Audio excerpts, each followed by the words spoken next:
రాష్ట్రంలో విద్యకి వైద్యానికి ముఖ్యమంత్రి వైఎస్ జగన్మోహన్ రెడ్డి పెద్దపీట వేస్తున్నారని బాపట్ల ఎమ్మెల్యే కోన రఘుపతి అన్నారు.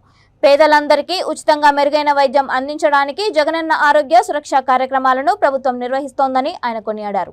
జగనన్న ఆరోగ్య సురక్ష పథకం జగన్మోహన్ రెడ్డి ఆలోచనల్లో నుంచి పుట్టిందని, పేదలకు ఆరోగ్యం గురించి ఇంతగా శ్రద్ధ తీసుకుంటున్న సీఎం జగన్ కు కృతజ్ఞతలు తెలియజేస్తున్నానని ఎమ్మెల్యే కోన రఘుపతి తెలిపారు. ఆయన నివాసంలో విలేకరుల సమావేశంలో మాట్లాడుతూ బాపట్లను టెంపుల్ సిటీగా కోన రఘుపతి అభివర్ణించారు. బాపట్ల అభివృద్ధిలో భాగంగా రానున్న రోజుల్లో దేవాలయాల అభివృద్ధి మరింతగా వేగవంతం చేయబోతున్నామని తెలిపారు. జగనన్న సురక్ష, నేడు జగనన్న ఆరోగ్య సురక్ష ఒక వినూత్నంగా ప్రభుత్వం మరింత బాధ్యతగా ఎవరు ఊహించని విధంగా ఒక మనసు పెట్టి పరిపాలన అందించేటువంటి క్రమంలో నిజాయితీతో కూడినటువంటి నిర్ణయాలు తీసుకునేటువంటి గౌరవ ముఖ్యమంత్రి గారిని ఈ రెండు సందర్భాలు ప్రత్యేకంగా అభినందించాల్సిన అవసరం అయితే. ఎందుకు చెప్తున్నానంటే, మనం సహజంగా ఇంతకాలంగా చూస్తూ ఉన్నాం, ఏ రాజకీయ పార్టీ అయినా సరే ప్రభుత్వంలోకి వచ్చాక ఏదో రకంగా కొంత ఆర్థిక భారంని దృష్టిలో పెట్టుకొని ఏదో చెప్పిన పనులు టిక్ పెట్టుకున్నాం అనేటువంటి మాత్రానికి పరిమితం చేస్తూ మామ అనిపించేటట్టుగా కార్యక్రమం చెప్పి మనం చూస్తాం.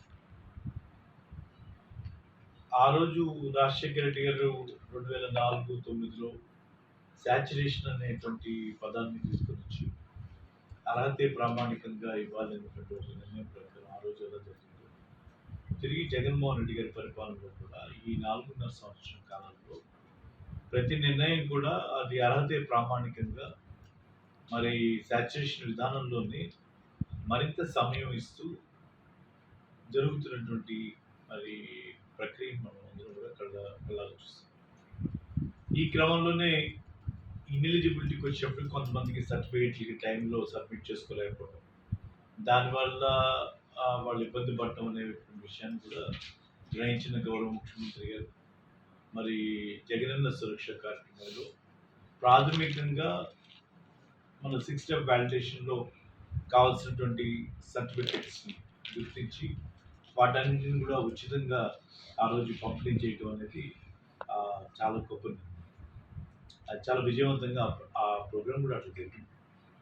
మళ్ళీ తిరిగి వాళ్ళ జగనన్న ఆరోగ్య సురక్ష రాష్ట్రంలో పెద్ద ఎత్తున ఆరోగ్యం మీద మరి ఖర్చు చేస్తూ గతంలో ఎన్నడూ లేనటువంటి విధంగా బడ్జెట్ కేటాయింపు చేసుకుంటూ 14 నూతనంగా నిర్మించడానికి మెడికల్ కాలేజెస్ని, టీచింగ్ హాస్పిటల్స్ని ఒకటేసారి ఏర్పాటు చేయడం ఎంతో సాహసం. దాంతోపాటుగా ఉన్నటువంటి ఏరియా హాస్పిటల్స్ కానీ, మరి కమ్యూనిటీ హెల్త్ సెంటర్స్ కానీ, మరి పబ్లిక్ పిహెచ్ సెంటర్స్ కానీ, వీటన్నిటిని కూడా అప్గ్రేడ్ చేస్తూ వాటి మీద ఎంతో ఖర్చు పెట్టారు. ఆ రకంగా ఎంటైర్ సిస్టమ్ క్షేత్రస్థాయిలో ప్రతి 2000 జనాభాకి ఒక వెల్నెస్ సెంటర్, 24 గంటలు అక్కడ ఒక క్వాలిఫైడ్ నర్సింగ్ స్టాఫ్ ఉండే విధంగా, 116 రకాల మందులు ఉండే విధంగా, ప్రతి ఒక్కళ్ళ మెడికల్ హిస్టరీ ఉండే విధంగా ఎన్నో చర్యలు. ఇవన్నీ కూడా ఏ రోజు మనం ఎవరం కూడా ఊహించండి. ఇంత గొప్ప నిర్ణయం చేస్తూ పేదవాడికి ప్రధానంగా చదువుకి, ఆరోగ్యానికి అయ్యేటువంటి ఖర్చుని ప్రభుత్వం భరిస్తే తద్వారా వాళ్ళకి వాళ్ళ పర్ క్యాపిటల్ ఇన్కమ్ పెరుగుతుంది, స్పెండింగ్ పవర్ పెరుగుతుంది, కాస్త లైఫ్లో వాళ్ళు కూడా కొంత మార్పుని వాళ్ళు గమనిస్తారు, సాటిస్ఫాక్టరీ లెవెల్ పెరుగుతుంది అనేటువంటి క్రమంలో మరి ఇవన్నీ నిర్ణయం చేస్తారు.